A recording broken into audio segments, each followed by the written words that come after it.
Today I'm joined by Alex Bruni, also known by Alexandra Lopez Arroyo, a model who has walked at both London and Paris Fashion Week.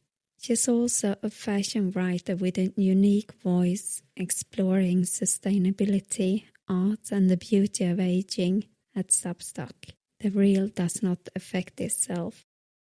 I'm really excited to hear her perspective on fashion, culture and self-expression. So I welcome you, Alex, to the podcast. Thank you so much, Marlene, for inviting me to take part in your podcast series. I regard it as an honor, and it's a great opportunity to make further connections with like-minded people. Thank you. I'm so happy to have you here. Can you tell us where you were born and where you grew up? Okay, I was born and raised in Italy. I'm of distant Spanish descent, as you can tell by my long Spanish surname.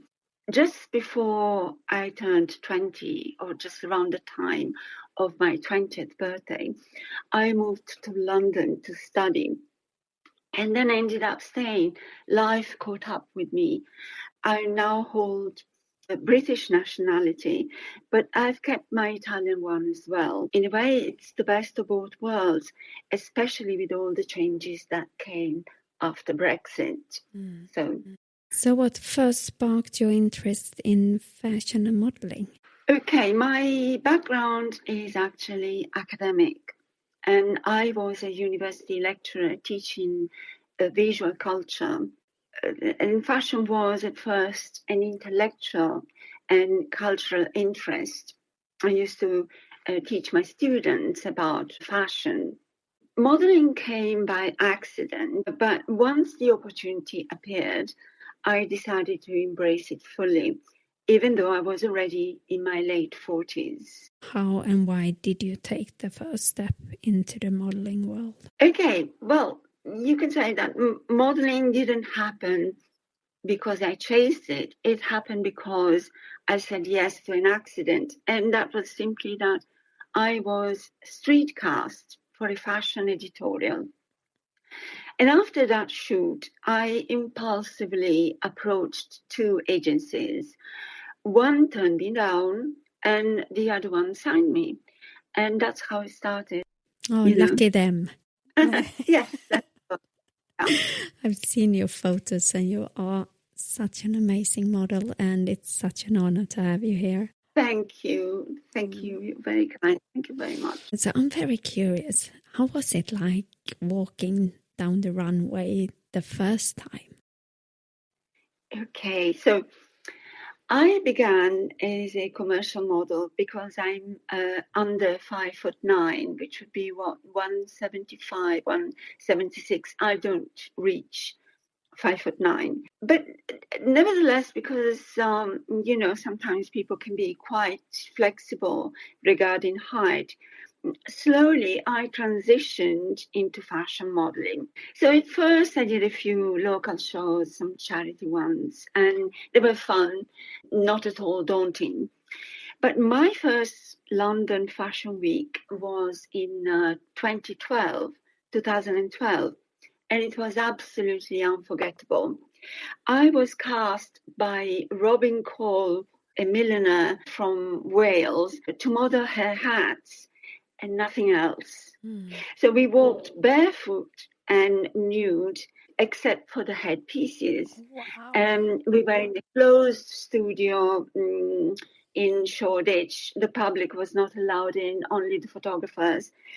So the censored images appeared in newspapers across the UK and in Europe as well the following day. I wasn't fazed.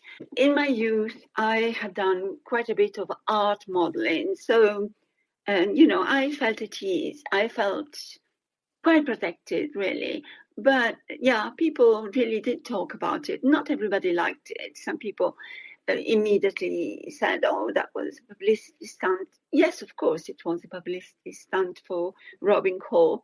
But it was a nice idea, and I don't think that we looked too bad.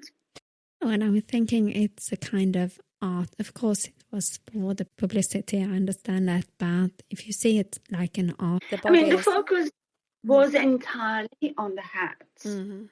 So that's what she wanted, and that's what we delivered. So being naked was, just right in that context. Obviously, nobody forced me. I had a choice. And I said, yes, why not? And it was nice that she had actually requested an older model to do it. Yeah. There were also younger models. There was even a man, actually, there was a male model who was a TV celebrity, and he agreed to model for Robin. So I really enjoyed it. So that was my first runway show. Yeah, I understand it will be memorable. Yes. It's a little bit different. And since the podcast, I'm in Sweden, and I know you have some connections to Sweden also with the model agency, Golden Age Model Agency here in Sweden. Why did you choose them since you don't live in Sweden? Okay, I discovered them through social media a few years ago. I was actually looking for representation in Scandinavia because I had done commercials for H&M and for Lindex. I was part of a Lindex campaign. This was pre-COVID, a Christmas campaign. So I thought that, it would be nice to have representation in Scandinavia. And I also connected with the Golden Age Models ethos. We were kind of thinking alike in many ways. And Sharma Person and Anna Sofia Cardenas, who run the agency, are truly inspiring and great fun to be with. I remember you told me that deep passion is modeling. Yes, absolutely. And age inclusivity. So they are very vocal, and I love them. Really, I do. Well, looking back, what do you wish you had known before starting your career as a model? Oh, God. I wish I had understood how competitive it is and how much rejection stings. You get used to it.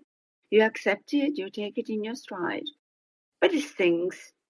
And also, I wish I had realized how financially unstable the industry can be. That is a major problem. Sometimes you get paid a pittance. Sometimes you get paid after months of waiting. It can be quite difficult. So you definitely need to have another source of income. This myth of very wealthy, top models, I think it's a fantasy. Some of them are. I'm not denying that, they haven't made a lot of money, but probably through other connections. And, it's just a handful of them.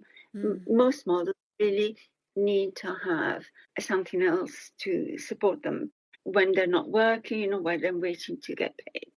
So what do you see has been the biggest challenge for your modeling journey? Has it been the rejection, the money, the age? I think that age remains a major hurdle because it's kind of touch and go. Sometimes people are all pro-age and sometimes they're not. They're happy to go back to the old business model and believing still that in order to sell, they need young models. Also, another challenge, and this is a personal one, is that I don't fit neatly into a single category. And that can make it harder for me to be cast. Sometimes I'm not quite what the client wants for whatever reason. They never give you feedback. But yeah, that certainly has been a challenge for me. I've seen there are more brands today that have a bigger diversion. So also not everyone is so skinny today. That is true, but in some context, people feel safer casting a more traditional type of model. And at the end of the day, especially if we're talking about fashion and fashion shows, at the end of the day, it's the designer's choice. You can't force anyone to cast somebody else. If they have a certain concept and they want the model to fit their idea for a particular show. So you just have to accept it and try elsewhere. Yeah. That's all. Yeah. You attended Slow Fashion Week in Stockholm in year 2023. What did you take with you from that experience? Oh, that was amazing because it was definitely a very positive experience. It was my first or second assignment with Golden Age models. It made me more aware of the urgency of sustainability in fashion. And also it gave me a sense of the practical steps that we can all take in order to be more sustainable in our life choices. So how do you see the balance today between slow fashion and fast fashion? It's a slow process. It's Yeah. a very slow process. However, things are happening. There is progress, and so we shouldn't be negative about it. But it's a very slow process for a variety of reasons that we don't need to go into. I wrote my book, Sustainable Fashion, Migrants, Embroidery, and I talked about these atelier of social integration. And I have looked at many of these issues in greater depth. And I've also written about it on my Substack. So, if you're interested, you can go and look at that. Yeah. Your articles are very, very interesting. I've been in there reading and Thank you. They are well worth to go and look for them and read them. In what way do you think models themselves can influence the sustainability movement in fashion? In truth, models don't hold much power within the industry. But through their social media platform, our social media platforms, and by carefully choosing which brands we endorse, we can at least influence awareness in small but meaningful ways. And that's what we can do. Because at the end of the day, the power is not with the models, but it's a much more complex issue. So when you were in Sweden, you had a chance to meet Lars Wallin. What was that encounter like for you? Well, I didn't know very much about him. It was a very brief encounter. I don't think he even remembers me because it was just a very brief moment. But I was very curious to meet him because I'd been told he was such a key figure in Swedish fashion. And of course, I follow him on social media, and it would be amazing to model for him. Who knows? It might happen. I was very struck by his attitude. He's very much pro sustainability, which is great for somebody with such a position within the fashion industry. Yeah, we often see his dresses on almost every occasion. There's a bigger occasion. We see his dresses, and they are amazing. And he's a very humble person. Right. But fashion today is deeply influenced also by algorithms, social media and digital platforms. How do you see this development, and what are your thoughts about them? Well, it's inevitable. Personally, I do my best to keep up with it. But, it's the way things are going. You can't stop this kind of development. Not at all. So you should embrace it and make the best of it. Do you think that the fashion has fundamentally changed because of these technological aspects? Yes, in many ways. And it is happening, all the time. But I think the creative impulse behind fashion remains strong. It's still there. Yeah. So what do you think that the challenges to smaller designers face in trying to be visible? I mean, it's all about algorithm today. Absolutely, yes. But the biggest challenge is visibility itself, because it is a complex issue. Smaller designers, however, often find more personal, more authentic ways to connect with audiences, and that would be an advantage, precisely because they are smaller designers, so they can turn that into an advantage, reintroducing that personal connection. Yeah. AI is a big thing right now. Absolutely. So what are your thoughts about AI-generated models compared to real models? Because we start to see those AI models appear, and they are so good, well done. So nowadays it's almost sometimes impossible to see if it's a real model or it's AI.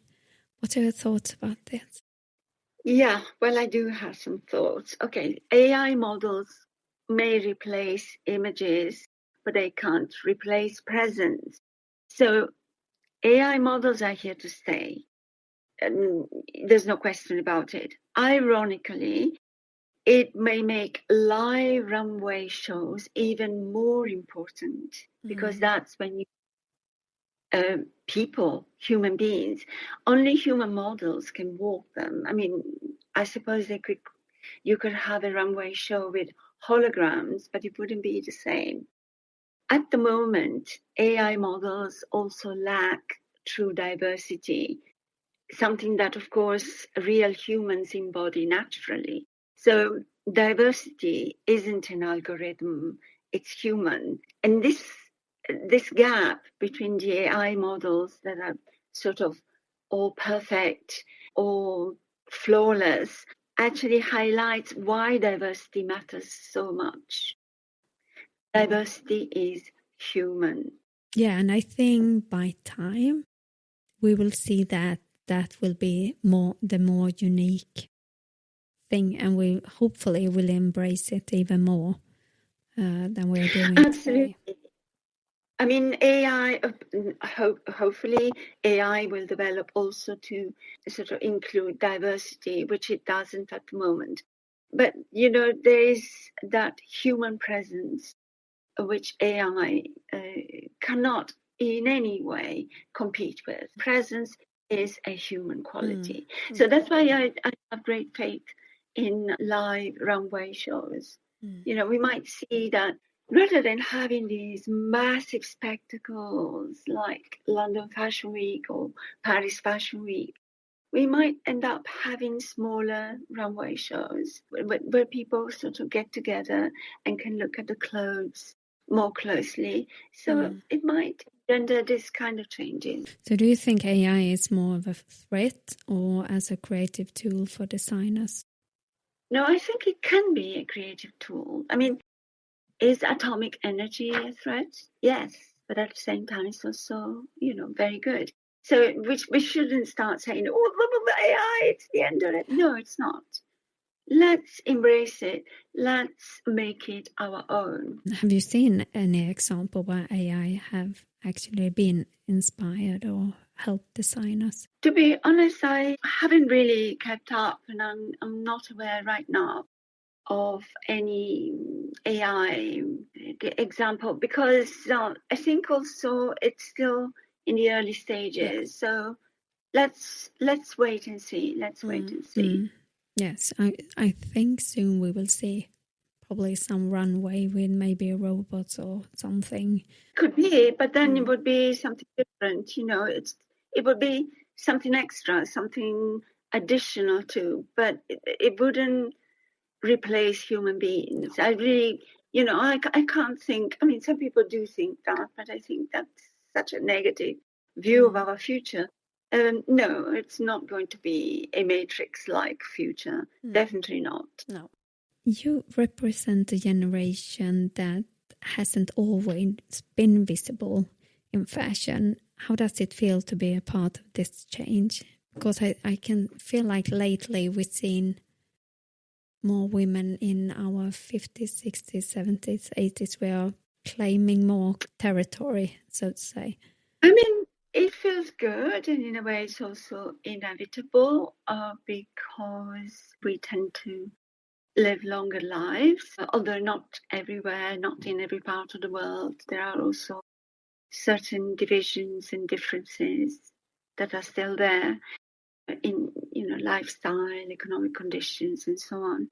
To an extent, I mean, we tend to forget it, but we used to see certain older women even before this explosion, if you like, of images of older women, age positive, even before the explosion of the age positivity movement, but there used to be very, very few, and it was women who belonged to the elite. So you would see them definitely. They would be in magazines and newspapers. I'm talking about pre-social media. But now we do see, because of social media and because of the age positivity movement, we do see more older women. And like I said, and men, of course. And like I said, it feels good. And in a way, it is inevitable. The hashtag age is just a number has grown stronger. So what does it mean for you personally? Okay, well, I don't like the hashtag, and I'll tell you why. Age isn't just a number, it's a truth, and truth is beautiful.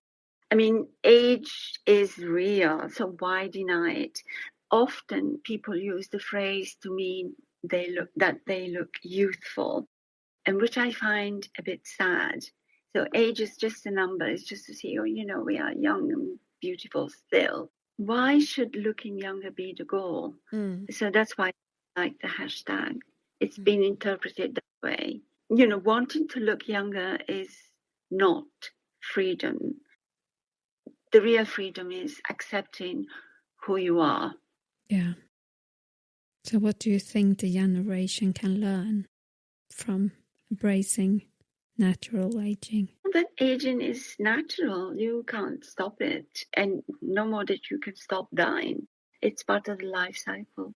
And I think this should be talked about more. And from a very young age, people should be aware of this truth. Aging is not the end of beauty.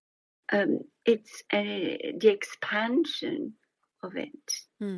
Yeah, I often say to my youngest, Mom is so happy that I'm older, because if I wasn't growing and being older, then I would be dead. Then it's like, well, yeah, the times he's saying, Mom, you're so old. Yeah, I'm lucky being older. Otherwise, I wouldn't be here. It's a blessing. It's a blessing, to be able to live a long life. Some people don't have that privilege, unfortunately. Yeah, exactly. So we should embrace it and celebrate it. Yeah. Has your own view of beauty evolved through the years? Yes, I think so. I think I've become more accepting of difference. I think I can now see beauty in everyone. It was a bit of a struggle for me because I was kind of brainwashed in believing that there was only one type of beauty. But I have become much more accepting of diversity of beauty, and that has come through the years. So I read on your, I think it was about on your Insta, the importance to be dressed beautifully for yourself. How important do you think it is that you dress for yourself rather than for others? I mean, obviously, it's entirely subjective. I mean, my piece was about, if you have beautiful clothes, why do you keep them? You keep them away thinking of a special occasion. Wear them at home, why not? Wear them to do the shopping, why not? Otherwise, you won't enjoy them. It was a bit tongue-in-cheek. I mean, honestly, obviously, clothing is also about professional image. So, for example, a lawyer in court would have to dress in a particular way. But, at home, you choose what you want to wear. You might feel like wearing an evening gown, or you might feel like lounging in pajamas. I mean, a subjective choice, really, and both choices are valid. Yeah, well, I loved it when I read it because the clothes can make you happy. And so if you have nice pieces at home, or as you're saying, if you want to walk around in your pajamas, do whatever feels good, but also to go out there and bloom and not be scared of showing who you are. I often, to be honest, try new looks. When I go out food shopping, it's a short walk, but I want to try a particular combination. I want to see what it looks like out of the house. Yes. And I wear it. So, nobody tells me anything. Well, okay, it's London, so nobody bothers. But yeah, if I want to try a new combination and then I look at it and I think, yeah, it works, so I might wear it on such and such occasion or something, whatever. I experiment with that. Why not? Yeah, and sometimes I think it's about training also, that to have the courage to dress as what makes you feel good, and take the step out of the door and go out in the world and stand up for who you are. Absolutely. And even when you're not going anywhere special, but you're still going out, you're still meeting people on the way. So I do my shop, with some very nice dress or something, if I feel like it. Otherwise, just jeans and a t-shirt and a jacket and just run to get my milk. But you also have a strong connection to art. So how does art influence your perspective of fashion? Well, to me, art and fashion are deeply connected, and in a way that's why I've grown to love fashion so much. The purpose is different, of course, but yes, there is that connection. I mean, I know designers who paint their clothes, really, and clothes are a canvas for their art. Yeah. Today we often see fashion shows that combine music, art, the runway, and even elements of concert performance.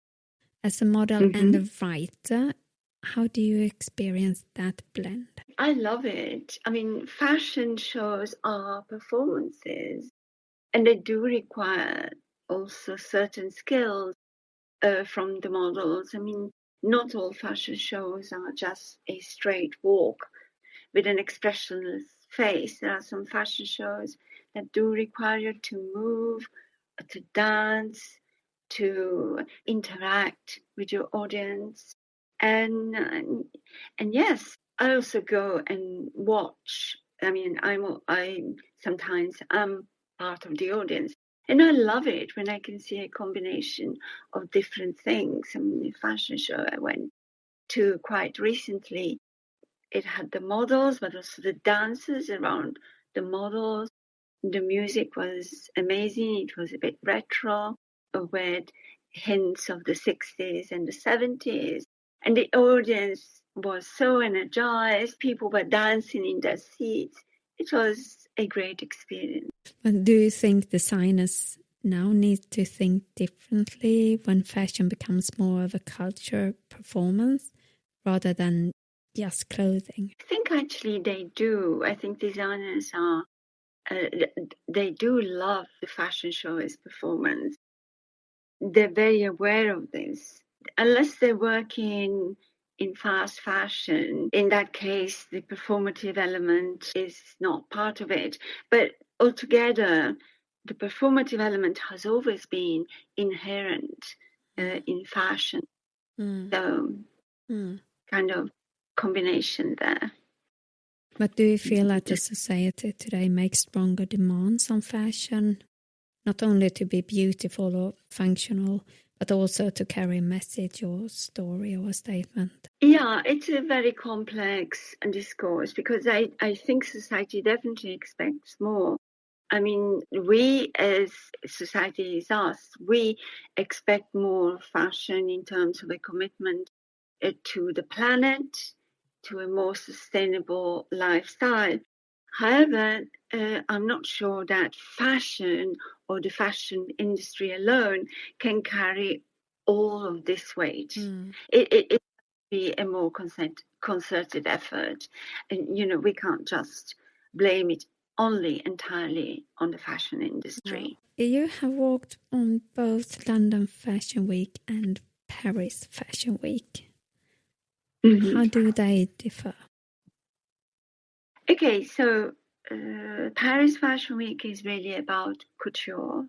I mean, I've only worked for Rick Owens, who isn't part of the old guard, though he's now becoming something of an establishment figure.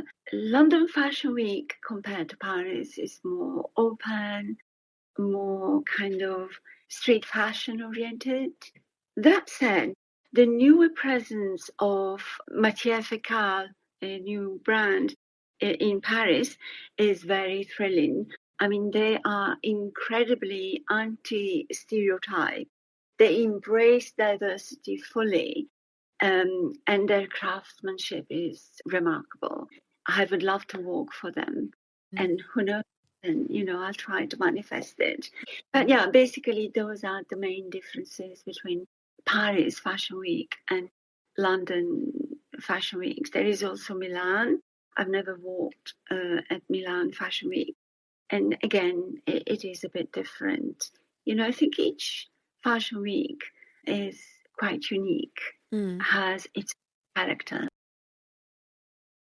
Is there a particular fashion week that feels closest to your heart? London, of course. I mean, I'm a Londoner at heart. I've lived here for so many decades. So London Fashion Week, definitely. And then all the others, why not? So which designer would be your dream to work for? Well, I said it just now. I would love to work for Matière Fécale. They're just amazing. So yes, that's my dream. I mean, it hasn't always been because they haven't always been around. But at the moment, I would really love. I would be greatly honoured to work for Matière Fécale. Which countries or culture inspired you the most in your work as a model? And I'm thinking about your writing also. Oh, the writing, yes, and also my travels, because I've explored quite a lot of Asian countries. But to be honest, all of them, I mean, inspiration is everywhere. So I think that inspiration also evolves with me as I evolve. I mean, I'm inspired by everything and every place on earth. Yeah, again, I recommend everyone to go in and read your articles because they are very inspiring. Thank you so much.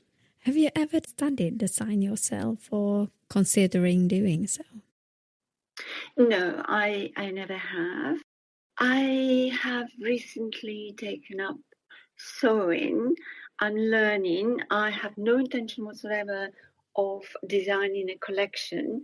I do my sewing simply to repair my clothes or to do a little bit of upcycling or just to have some fun with the sewing machine, but nothing more. No, design was never something that I loved it. I love it. But I always felt that it wasn't the thing that I wanted to do myself. Well, your articles on at Substack, The Real Does Not Efface Itself. It's such an insightful reading. What drives your writing? Well, I am a writer. Writing is who I am. And I need an audience, so I need an outlet for it. That's why I started my Substack, because people can read what I write and engage with it or not engage with it. But it gives me a purpose, yeah. So finally, if you could send one message to the younger generation about fashion, beauty, sustainability and self-expression, what would it be? Okay, I would say be curious, be mindful, break the rules that don't make sense and write your own. Oh, those are wise words. I mean, basically, I think it's important to be curious. It's important to be mindful of the planet because that's where we live. It's important not to be afraid to challenge unreasonable standards. And it's important to create your own, really, as you go along. Standards are there, but they can be changed. Rules can also be changed. So flexibility is very important. And I think that curiosity is also very important. That sense of, wanting to know, wanting to explore. If you don't have that, you're basically dead. Yeah, I so agree with you. So with those words, I will thank you for this moment in time that I had the chance to sit down and talk with you and to meet you like this. I'm so honored again and happy to have met you. Thank you so much, Malin, for inviting me to contribute. It's been a pleasure for me to be able to share my views with you. And hopefully I might meet you in person next time I'm in Sweden. That would be amazing. It would be amazing. I would love to meet you.